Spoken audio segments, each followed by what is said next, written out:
Hello all. ఈ మధ్య ఎక్కడ చూసినా హెయిర్ ఫాల్ అనేది క్వైట్ కామన్ అయిపోయింది కదా. సో రీజన్స్ మనందరికీ తెలిసినవే. మార్కెట్లో అవైలబుల్ ఉన్న షాంపూస్ కానీ కండిషనర్స్ కానీ అన్నీ కెమికల్ బేస్డే. ఎంత 100% న్యాచురల్ అన్నా కానీ అందులో ఎంతో కొంత కెమికల్ ఉంటుందన్నమాట. సో వాటి వల్ల మన హెయిర్ ఎఫెక్ట్ అవుతుంది, అలాగే మనం తీసుకున్న ఫుడ్ కూడా. మనం మెయిన్గా ఇంటర్నల్ అండ్ ఎక్స్టర్నల్ని రెండు బ్యాలెన్స్ చేసుకోవాలి. లైక్ హెల్తీ ఫుడ్ తోటి, అలాగే ఎక్స్టర్నల్గా మనం ఇస్తున్న ఆయిల్స్ కానీ న్యాచురల్ ప్యాక్స్ కానీ రెండింటిని బ్యాలెన్స్ చేసినట్లయితే మన హెయిర్ని మనం ప్రొటెక్ట్ చేసుకోగలుగుతాము. నేను ఎప్పుడైనా సరే హెర్బల్ ఆయిల్ని ఇంట్లోనే ప్రిపేర్ చేసుకుంటాను. ఇప్పటివరకు అయితే మార్కెట్లో ఎప్పుడు పర్చేస్ చేయలేదు. సో నార్మల్గా మనకి అవైలబుల్ ఉన్న కోకోనట్ ఆయిల్ని తీసుకొచ్చుకుంటాను, లేదంటే మీరు ఫ్రెష్గా మిల్లు దగ్గర నుంచి ఆయిల్ని ప్రిపేర్ చేసుకొని తీసుకురావచ్చు.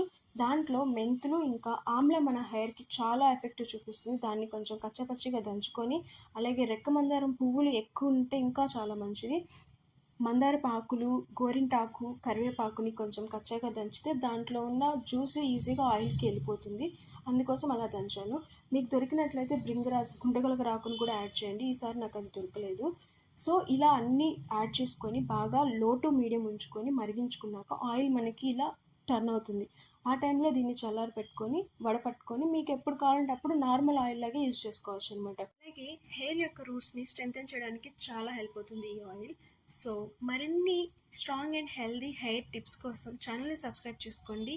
పక్కనే ఉన్న బెల్ ఐకాన్ కూడా క్లిక్ చేయండి for notifications. Thanks for watching.